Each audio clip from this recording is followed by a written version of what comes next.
É uma palavra que está muito famosa hoje em dia, né? É a pessoa que quer impor o poder da autoridade. É a força. Todo indivíduo é afetado pela ilusão de que domina o que faz e o que diz. Embora essa afirmação possa parecer totalmente contraditória, a ideia de que podemos nos tornar livres daquelas opressões que nos fazem sofrer, ela também nos mostra como é necessário observar as limitações de que a ideia popular de empoderamento apresenta, principalmente quando essa palavra representa lutas e tensões sociais. Nenhuma pessoa está, nem jamais estará totalmente livre de influências sociais no seu agir ou no seu falar, ainda que podemos tomar consciência das situações problemáticas que oprimem, sobretudo, grupos de pessoas vulneráveis. Então, a gente pode se perguntar, né, como buscar um horizonte mais democrático de distribuição de poderes? Como pensar o controle e a dominação sem repetir as falhas do passado? De que exatamente podemos nos libertar? Porque todos devemos nos empoderar. É a força. Embora muitas vezes eu tenho visto esse conceito sendo utilizado de forma inadequada. Empoderamento é a capacidade da pessoa de acreditar em si mesma, né? Que ela tem, que ela pode alcançar o que ela quer. Isso é empoderamento. Empoderamento é aquela pessoa que desenvolve suas atividades, tem sua opinião, é a maneira que eu penso de empoderamento, né? Desenvolve sua função, seja ela uma pessoa culta ou não, vai ser aquela pessoa empoderada, encorajada para fazer, desenvolve dentro do seu limite, dentro das suas possibilidades. Empoderar é ficar, né? Você assumir o que você, né?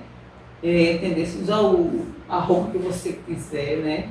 O cabelo que você quiser. Não só com as mulheres, né? Acho que no geral, né? Se empoderar, assim, ser dono de si, pronto. E quem quiser que fale, entendeu? Empoderar, né? É a pessoa que quer se opor naquilo que está se envolvendo. Para mim é isso. Porque todos devemos nos empoderar.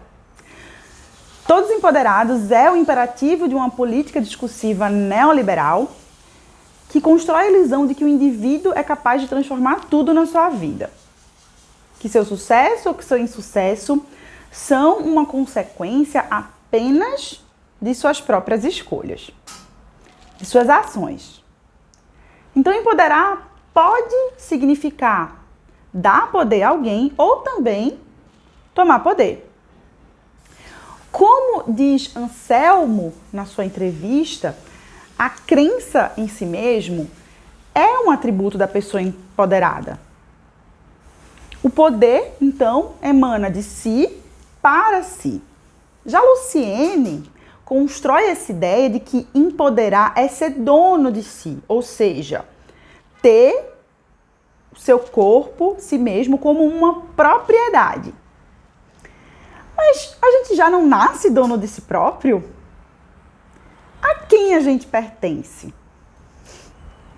A ideia de empoderamento, no seu sentido mais evidente, mais natural, ela vai surgir como sinônimo de libertação.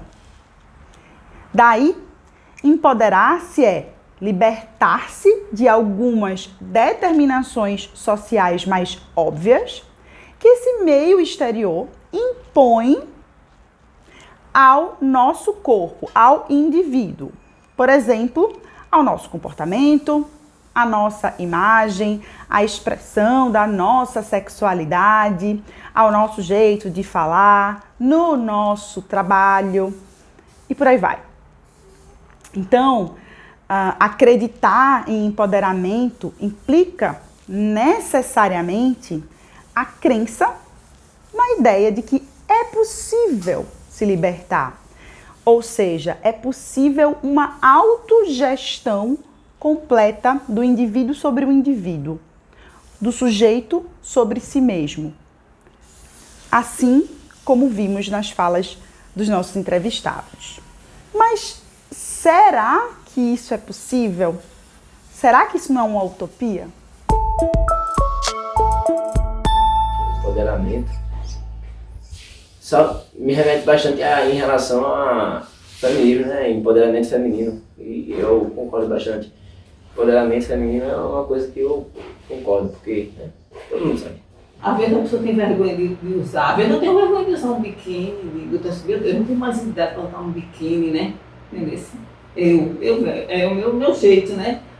Mãe, não, mas é porque às vezes eu não me sinto bem, entendeu? Aí eu acho bonito aquelas mulheres empoderadas, né? Que botam aquele salto, se ajeita e tudo. Eu acho que o empoderamento, principalmente para a mulher, que é o principal, acho que a gente tem que ser dependente, tem que ser livre, tem que ser feliz, porque sem isso...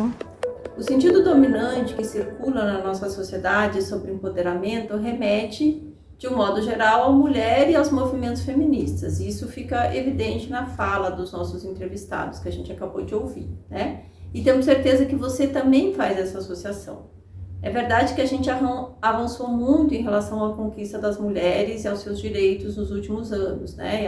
E às suas liberdades. E a gente deve isso, é importante marcar, aos diferentes movimentos feministas, né?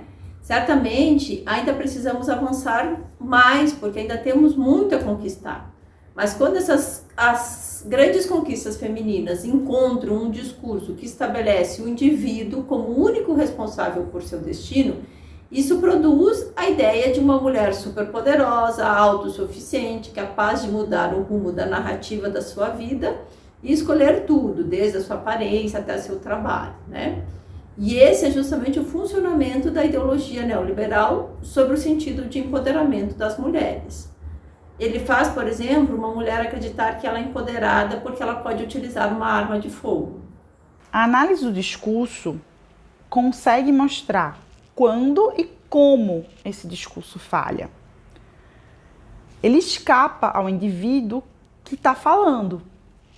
Isso ocorre, por exemplo, na fala de Val, quando ela diz, por exemplo, sem perceber, que a gente tem que ser dependente em vez de independente.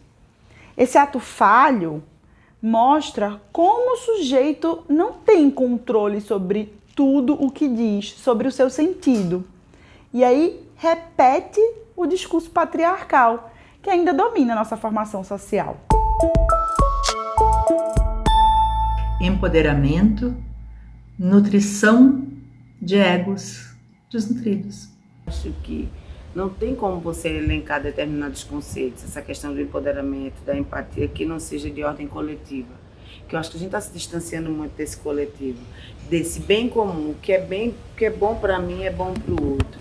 Como disse a Zica na sua entrevista, a noção de empoderamento, principalmente quando funciona numa formação social individualista, ela vai ter nos egos o seu nascimento e o seu fundamento.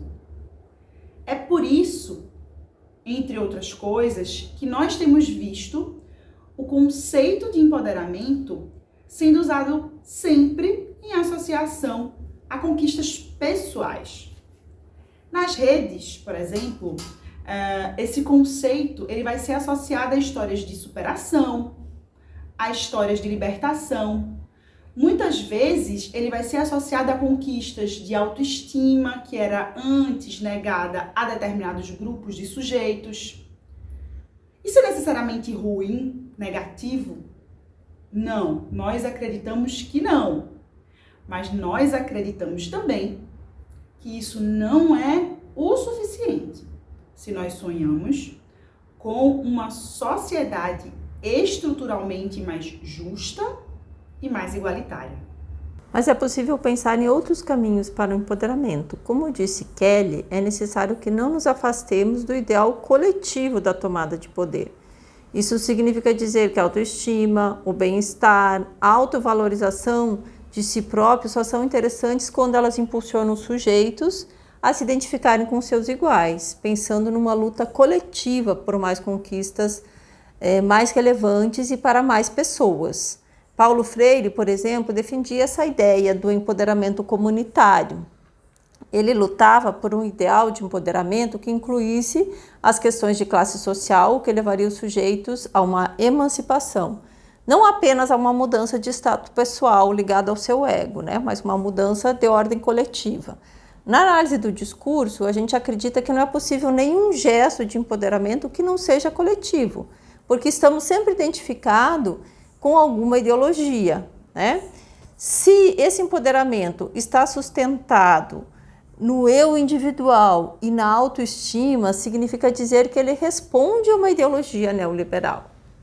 Acreditamos que é preciso, portanto, buscar outras rotas discursivas, encontrar outros sentidos para o empoderamento que nos façam abraçar projetos mais coletivos e mais abrangentes, que incluam eu, você, todos nós, os iguais e os diferentes.